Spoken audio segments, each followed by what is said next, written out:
Ça vous tombe dessus comme une bombe. Concrètement, moi, je n'avais aucun antécédent. J'ai senti au mois d'août 2016 une boule en fait dans le sein.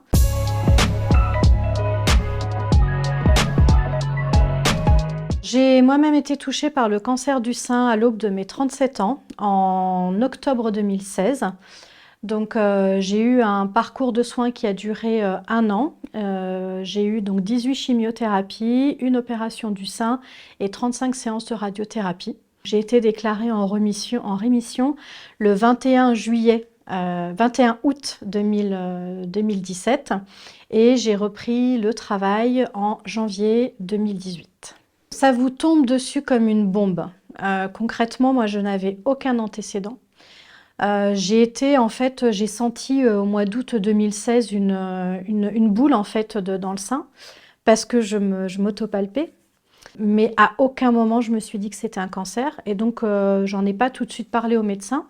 Et en allant voir le médecin fin septembre pour faire un certificat pour le sport, je lui parle de cette douleur. Enfin, c'était un petit peu douloureux et surtout je sentais une masse. Et même lui, en palpant, me dit, vu tes antécédents, c'est sûrement pas un cancer, mais par acquis de conscience, on va quand même faire une mammographie. 3 semaines après, j'ai pris mon rendez-vous et là, ça a été ouais, un très très gros effet de bombe. Et à partir du moment où je suis sortie de la mammographie et de l'échographie, où on m'a dit qu'il fallait que je fasse une biopsie, je savais que j'avais un cancer. Le plus difficile après, c'est l'attente. On attend pendant 15 jours les résultats de la biopsie.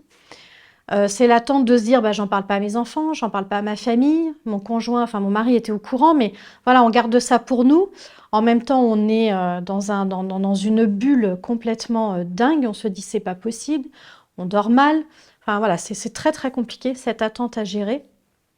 Et à partir du moment où j'ai su en fait que c'était un cancer, voilà, que la biopsie a dit que c'était un cancer, je me suis dit bon bah je vais me battre. Et puis bah là on vous dit c'est un cancer triple négatif. Donc là vous vous dites c'est quoi un cancer triple négatif? Donc bah là c'est la panique.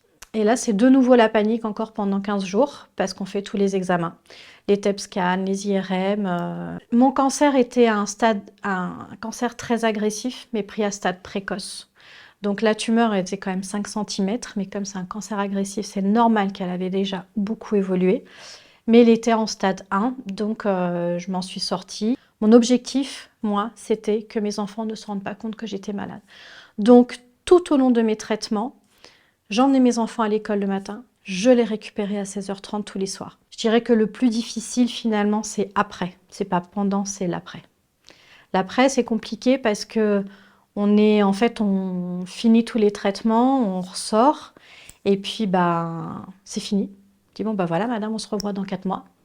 J'ai eu des séquelles après.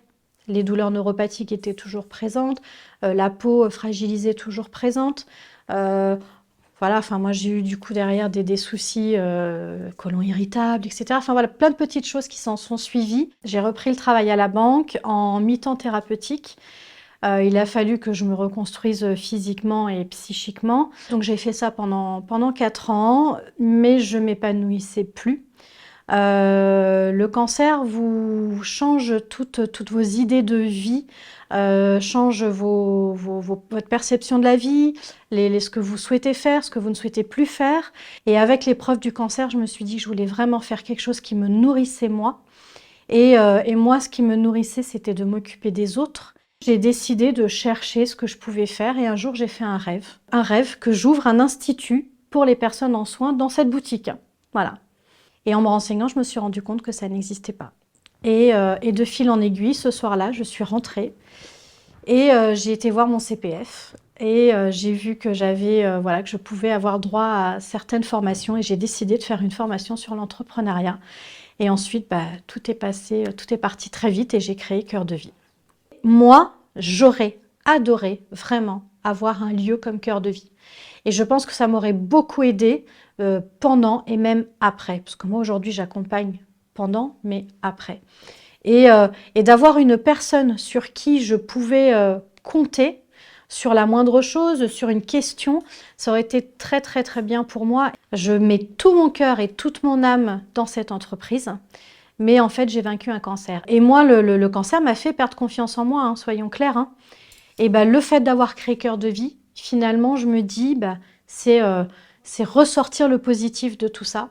Et aujourd'hui, après avoir travaillé pendant 18 ans dans la même société, c'est pas évident hein, de partir dans l'entrepreneuriat.